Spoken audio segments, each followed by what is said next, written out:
Bom dia, sétimo ano. Como vocês estão? Hoje nossa aula é diferente. Hoje nossa aula é revisão com exercício. Pega o caderno, pega a caneta. Eu vou esperar. Vão lá, que hoje vocês vão escrever. Vamos lá? Hoje, revisão com exercícios. Aqui, olha, dá para ter uma prévia sobre o que nós vamos falar. Nós vamos falar sobre peixes, répteis, anfíbios, tá? Nessa primeira etapa, nós vamos ver exercício com alguns vertebrados conhecidos. Então, já pegou a caneta, já pegou o lápis, já pegou o caderno? Vambora? Vem que vai ser muito legal. Vamos começar. Um grupo muito variado, os vertebrados. Lembrando que os vertebrados são animais que possuem coluna vertebral. Então, diferentemente dos invertebrados. Observando a figura ao lado, escreva: todos esses animais são vertebrados ou invertebrados? Então, vamos ver aqui. Tem passarinho, tem papagaio, tem muita ave, tá? A maioria aqui são aves, né? Então, nós temos aqui tamanduá. Então, tem algum animal assim pequenininho? Tem o coelho, mas o coelho é um vertebrado. Então, todos esses animais aqui são? Coloque a resposta aí. Valendo! Número 2. Esses animais são todos iguais ou são diferentes? Cite alguma característica que justifique a sua resposta. Por exemplo, você vai colocar são diferentes. Por que você vai colocar que são diferentes? Você tem que explicar por que são diferentes. Vai uma dica aqui para refletir. Os vertebrados são diversos. É só dar uma olhada ao redor e perceber como os animais apresentam uma grande variedade. Você sabia que o ambiente exerce influência decisiva para que exista essa diversidade? Frio, calor, atitude, pressão, disponibilidade de alimento, de abrigo. Da relação entre os animais e o ambiente ao longo do tempo, percebe-se o favorecimento àqueles animais melhor adaptados ao meio ambiente. Nesse bimestre, vamos falar sobre os animais vertebrados. Nós já falamos, nós começamos. Você terá a oportunidade de conhecer os grupos que possuem coluna vertebral, sua característica comum, ou seja, por ser vertebrado, além de descobrir os caminhos evolutivos que fizeram com que os animais vertebrados existissem em praticamente todos os ambientes naturais de nosso planeta. Bom, vamos passando para a próxima.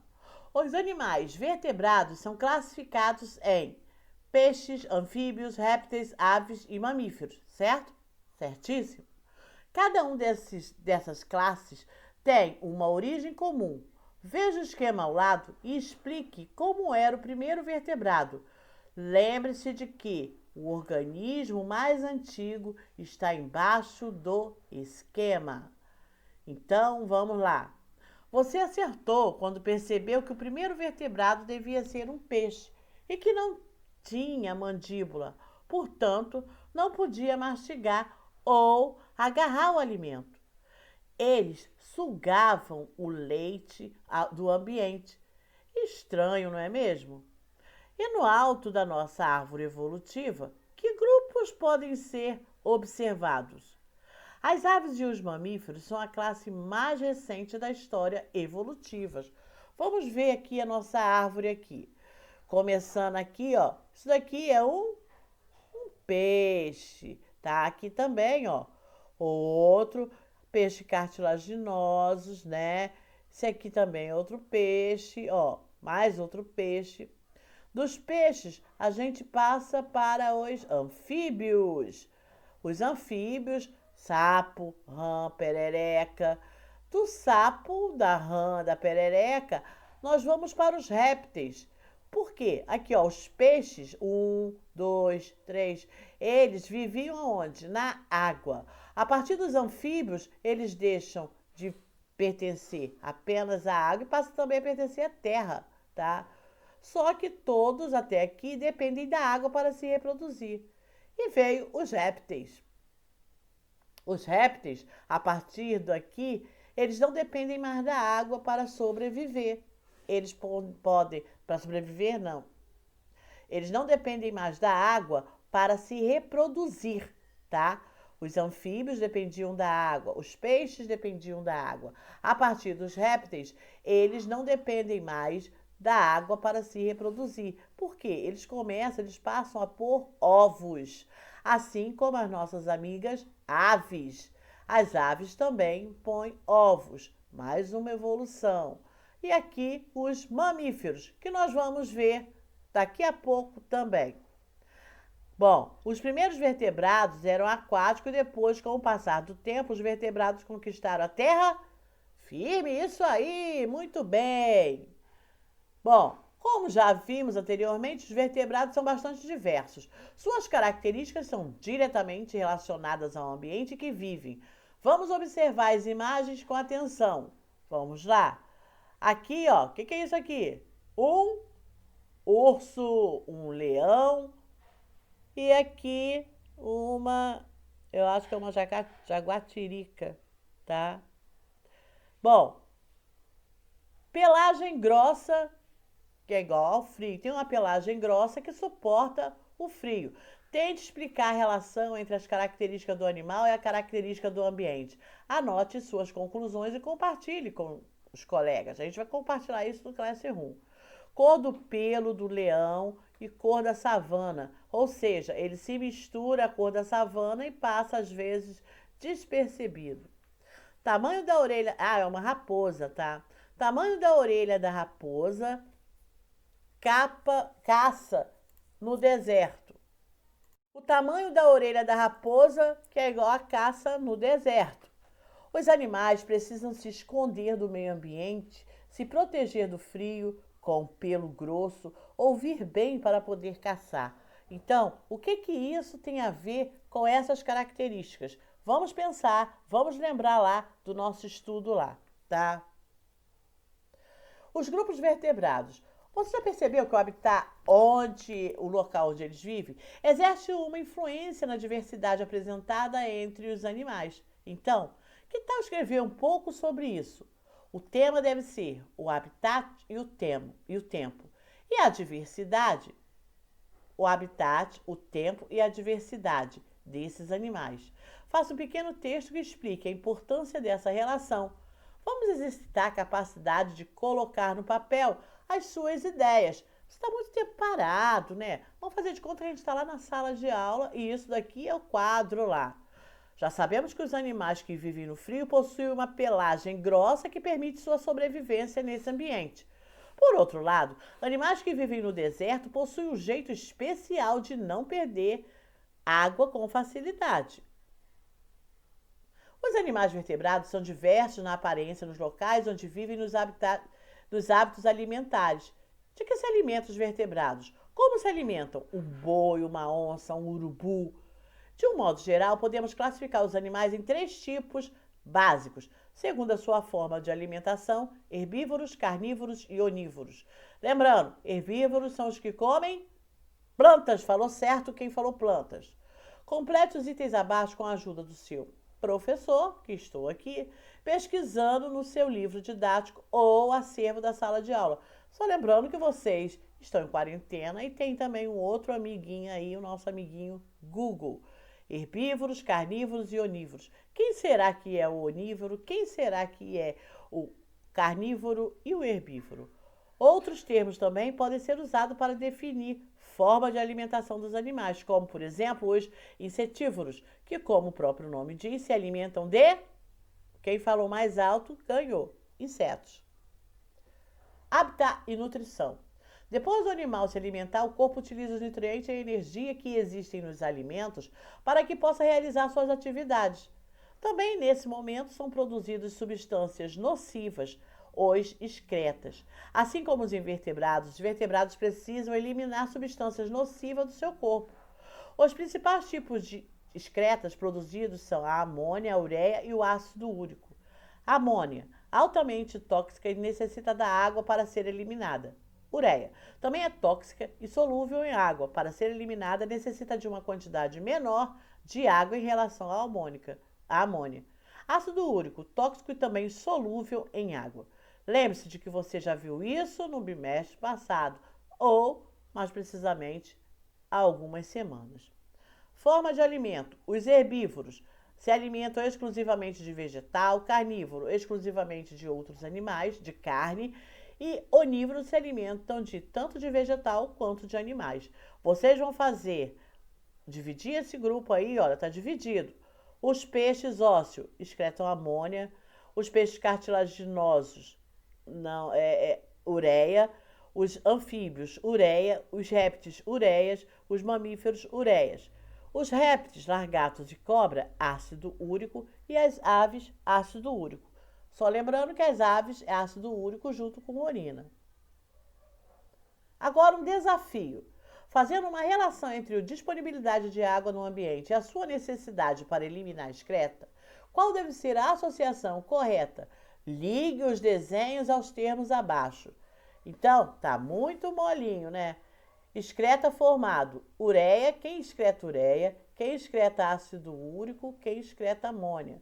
É só ligar. Cadê o tracinho? Vamos lá. Agora você deve responder essa pergunta na maioria dos casos. O que acontece com o peixe que fica fora d'água? Se você disser que ele morre, você está certo. O mesmo ocorre com uma pessoa que fique embaixo d'água durante muito tempo sem o equipamento adequado. Mas, afinal, o que leva esses animais à morte? Registre aqui a sua hipótese. Nos ambientes aquático terrestre, a disponibilidade de oxigênio é diferenciada e, com isso, a forma de se obter este importante gás também é. Por essa razão, os animais foram desenvolvendo estratégias para conseguir respirar nos diferentes tipos de ambiente. Tipo de respiração: branquial, cutânea, pulmonar. Como ocorre? Pelas brânquias, pela pele e pelos pulmões. Tipo de habitat: aquático, terrestre e terrestre. Você vai saber mais adiante qual o tipo de respiração encontrado em cada grupo de animais. Os anfíbios apresentam forma diferente de respiração, cada um deles adaptado às diferentes fases de vida do animal. Branquial na fase jovem, cutânea e pulmonar na fase adulta. Bom, então vamos agora. Habitat e respiração ainda. Vamos usar um pincel e compreender o mecanismo de funcionamento das brânquias. Tenha na mão um pincel e um copo d'água. Pega um pincelzinho aí escondido da sua mãe, pode ser até um de maquiagem. Pega escondido para ela não ver, um pincelzinho. Copinho d'água. Você está em casa, que eu sei. Vamos lá. Coloca o pincel dentro da água e olhe bem o que acontece com os pelinhos do pincel. Desenhe aqui como ficou o seu pincel antes e depois da água. Não esquece de secar e colocar lá no lugar onde que a sua mãe veja. Brânquias, câmara branquial e boca. As brânquias dos peixes abrem quando a água passa por ela, para captar o oxigênio do ar dissolvido na água. Agora, relacione as brânquias do peixe com o experimento realizado. O que aconteceu? Vamos lá, escreve rapidinho. Olha o pincel, hein? Locomoção e capacidade de deslocamento de um animal. Mas qual a importância da locomoção? As imagens ao lado são pista para que você possa responder essa questão. Por exemplo, aqui nós temos a nossa amiga girafa, tá? O pescoção. Aqui, um abrigo. O que será que tem a ver? Essa com essa e essa água aqui. A locomoção está relacionada a todo um conjunto de atividades que permite ao animal se relacionar com o meio. Na próxima página você vai conhecer 2 mecanismos que explicam as adaptações dos animais e essas interações nos seus diferentes habitats. Assista ao vídeo também no YouTube sobre a locomoção dos animais e aprenda ainda mais. A gente vai postar isso aqui lá no nosso Classroom. Você percebeu que os ossos do braço humano e as asas do morcego são bem semelhantes? Olha lá, a mesma curvatura, tá? Aqui, ó. Observa, olha, igualzinho, ó. Bom, agora observe a imagem da asa ao lado. As asas que aparecem nas imagens são as de aves. Explique a sua resposta. Por que são diferentes? Olha aqui. Olha, borboleta, morcego. Qual deve ser a provável explicação para a semelhança? Você é capaz, você consegue, você sabe. Vamos lá? tegumento que envolve o corpo. Chamamos de tegumento toda a estrutura externa que envolve o corpo do animal. É o limite entre o exterior e o interior do corpo. O tegumento desempenha várias funções importantes: regulação da temperatura, proteção contra desidratação ou hidratação excessiva, melhoria da eficiência na locomoção, produção de substâncias venenosas para defesa, proteção contra a radiação solar, desenvolvimento de padrões de cores para chamar a atenção dos pares e etc. A pele é a estrutura principal do tegumento. As penas, pelos, cascos, chifres, escama são estruturas presentes no tegumento que irá auxiliar no desempenho dos animais e que são considerados anexos do tegumento. Mais uma vez, você deve perceber que o tipo de tegumento presente em um animal está diretamente relacionado à sua maneira de interagir com o ambiente, de forma a proporcionar vantagem para ele. Agora, vamos lá. Realize a atividade abaixo. Relacione cada grupo vertebrado com a principal característica de tegumento: molezinha. O peixe tem o quê? Pele impermeável, pele úmida, pele impermeável grossa, presença de penas, pele com escama. Essa aí é de lambuja. E eu deixei aqui também umas dicas também de uns vídeos para você que está aí na quarentena e ir pesquisando também no YouTube.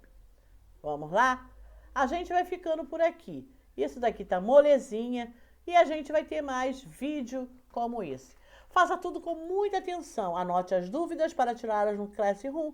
Você é capaz e muito especial para mim. Fiquem todos com Deus. Até a próxima aula. Beijinhos!